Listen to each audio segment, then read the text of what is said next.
Let's talk Tanya for the 30th day of the first Adar. Today we start chapter 34 in Tanya, and it's a direct continuation of what we spoke about in yesterday's Tanya, that which we spoke about in the last chapter. We spoke there about experiencing joy simply by contemplating God's unity and realizing just how near and close we are with God, the incredibly intimate relationship that we have with Him by virtue of the fact that God is everything and everything is God.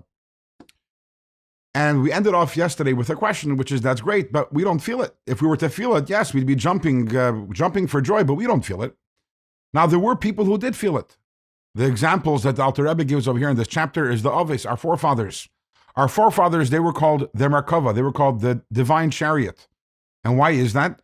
Because just like a chariot is just completely nullified and to the will and the desire of the one who's riding the chariot, the same thing is, their forefathers also, they didn't have their own, they lost their own sense of identity, and they were completely subsumed in the truth and in the unity of God. That's what they felt, that's what they lived, that's what they experienced. And certainly that was very joy-inducing for the forefathers. The other example the Alter Rebbe gives over here is Moshe Rabbeinu.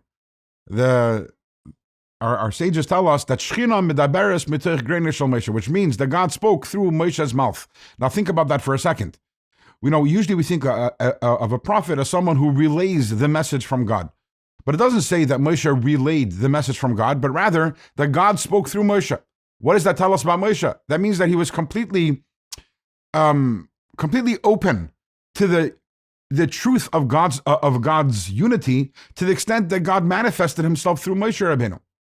The rest of us, we are not in the level where we can handle that sort of revelation or that sort of truth.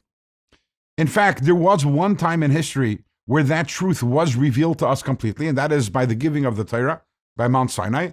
And what happened? Our sages tell us that at that point we all died. All the Jewish people, their souls departed their bodies, and they had to actually be resurrected because they couldn't handle that revelation. So if we can't handle the revelation, how are we supposed to experience the joy of that closeness if we can't feel it because we can't handle it? So the answer to that question will come tomorrow. But first, the Alter Rebbe tells us, by the way, when God saw that the Jewish people were not able to handle and tolerate that tremendous revelation of the truth of God's unity that occurred at Mount Torah, at the giving of the Torah, God said, you know what, okay, you guys can't handle it as a nation. I need you to build me a Mishkan. I need you to build me a tabernacle. And in there will be the Kodesh HaKadoshim, the Holy of Holies. And at least I'll have one place in the world where my truth and my unity will be openly revealed. And that was what the Kodesh HaKadoshim, the Holy of Holies, was about. And in fact, the entire tabernacle was about housing. That was the one place in the world that hosted and housed the truth, the revelation of God's unity. But today, we don't have the Holy Temple. So even that also we don't have. Even that one place where the Jewish people would go 3 times a year and somewhat be able to experience that also we don't have. So is it possible today to be able to experience the joy, the simcha of closeness to God if we can't feel the truth of God's unity? And the answer to that question will be in tomorrow's Let's Talk Tanya.